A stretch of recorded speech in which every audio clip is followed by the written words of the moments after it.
Hi, everyone. I'm Keri Stevens, and I am happy to be here with you today talking about communication and flood risk and how we can develop messages that don't just overload people, but instead really kind of target our audiences. I want to spend a second and tell you a bit about me. I actually have an undergraduate degree in biochemistry, but I'm a professor in organizational communication at the University of Texas at Austin. And I use this combination of my technical background along with my understanding of communication to focus on how we're going to talk about flood risk and actually reach people with our messages. So let's get started. You know, simply put, in the state of Texas, we have focused so much on drought education, and we haven't talked a lot about flooding. Yet flooding is happening a lot, and people don't often understand how to interpret their flood risk. So today I'm going to be talking primarily about these challenges that happen whenever we develop non-targeted messages to audiences, throw them out there, and people don't understand them. And then the second thing is I'm going to do a deep dive into the current work that my team is doing with the Texas Water Development Board to really design and prioritize some end user groups to help them better understand their flood risk. Now, there's been a lot of prior research that's been done on flood messaging, and I'm going to hit some of the highlights here. Germany actually launched a countrywide campaign a few years ago. When it was evaluated, they actually determined it didn't change people's behavior. They spent a lot of time and money, but it was a general message that went to everyone. Now, if we take a look at a long history of communication research, we have often talked about how important it is to identify your audience and target your message to those audiences. So, for example, FEMA is now using a new targeting message campaign that's targeting state cultures, but they're focused really exclusively right now on flood insurance. Australia has also done some really nice work in targeting. Our team did extensive literature review work to really understand and identify groups that have been left out of flood messages and groups where if we design a message, it'll impact a large percentage of people. Specifically, we reviewed literature on driving through floodwaters, language and cultural understanding, and we did a social vulnerability analysis. We also have interviewed over 50 different stakeholders so far in this project. Let me just tell you, our first end user group, it's new Texans. Do you know that over 500,000 people are moving into Texas each year? And if you take a look at my graph right here, you're going to see this blue color coming down the center of the state. That area is called Flash Flood Alley. And most of the people are moving into that area, and also Harris County, which you'll notice is in the orange in the graph as well. They're primarily moving into urban areas, and they're at high risk for flash floods.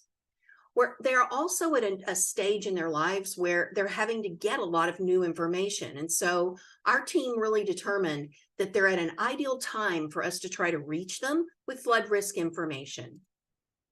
Our second end user group that our research identified are Spanish speakers. And in the state of Texas and in many other places in the US, we have a lot of people who speak predominantly Spanish, some who speak only Spanish, some who prefer Spanish. And so we determined that all of our messages that are designed in Texas need to be in both English and Spanish. Now, you'll notice there's other languages spoken as well. And so whenever we identified priority groups, we also are talking about the fact that over time, certain communities are going to have to develop their messages in a lot of different languages. Our third end user group are young adult males. We dug into this literature, and not only are they at the most risk of driving through floodwaters, they also die 2 times more likely than females, and about 50% of the victims are under the age of 30. This is also an interesting group because they're often moving away from home for the first time, getting jobs, learning new things, going to college, trade schools, and our focus groups suggest they know absolutely nothing about their flood risk. They don't see the signs about the dangers of driving through floodwaters, and they really don't understand how to interpret the current signs and messages to keep themselves safe. Our final end user group that we've prioritized at this stage in our project are older adults. 12% of Texans have some type of a mobility disability, and the vast majority of those are older adults. Older adults are also the fastest growing age demographic in Texas and in the flash flood alley area of Texas. It's good to note that FEMA launched a campaign for this group in September of 2023. We've already tested their materials, and we found that there's just too much content in there right now for older adults to feel comfortable taking that next step and helping themselves get prepared. Now what I'm going to do is share with you some of the messages that we have designed. I am not an advertising person, but I'm super lucky that I get to work with a team of folks that are advertising experts and cultural experts. And so working together, we did research on the most successful campaign in the state of Texas, which is called Don't Mess with Texas. It's an anti-littering campaign, and really dug into how they thought about designing that campaign. Well, it taps into Texas culture and pride and, the fact that they're strong and they have strong symbols. So we iterated on a lot of messages in our focus groups. We got feedback from them, and we included Spanish speakers. And our ultimate general message that can then be targeted to these different groups is called Texans Fight Floods Together. And of course, we have a Spanish version of this that's also designed. We also came up with messages targeted to newcomers. We found that they're curious, they're info seeking in their nature. And so we iterated and came up with a design that is check your flood risk, and will include a QR code. And the whole goal of this message is to pique their curiosity, educate them, and inform them. Our message for young adult males, boy, this one has been a lot of fun to work on. In the focus groups, they feel invincible. They all say, well, my truck can go through that high water. It's not going to be a problem. Well, we then kind of took a step back and realized they don't think their lives are at risk. But what we found out is their most prized possession as a young male is often their car. They don't own homes yet.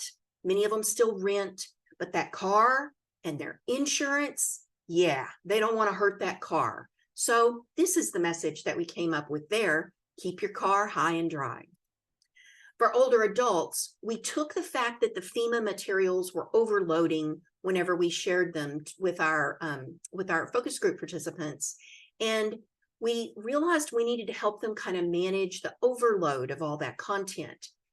So we designed a message that's Take 5, Prep 5, with the idea that they can look up the list of all the things they need to prepare, choose the 5 that are the most priority for them, and then they can talk to others and start their planning process step by step. So we still have more to do in this project. We have a statewide survey that launched in late November 2023.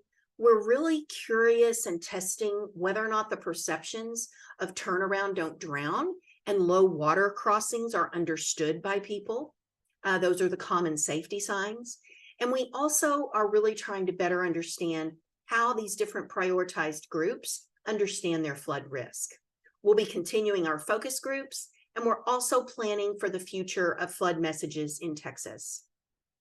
So just to wrap up, we talked about these challenges of non-targeted messages, and then I shared some of the research that we've done, how we arrived at our prioritized end user groups, and some of the sample messages that we've designed to target our groups.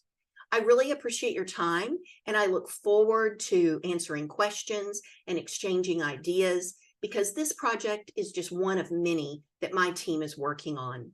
Thank you so much.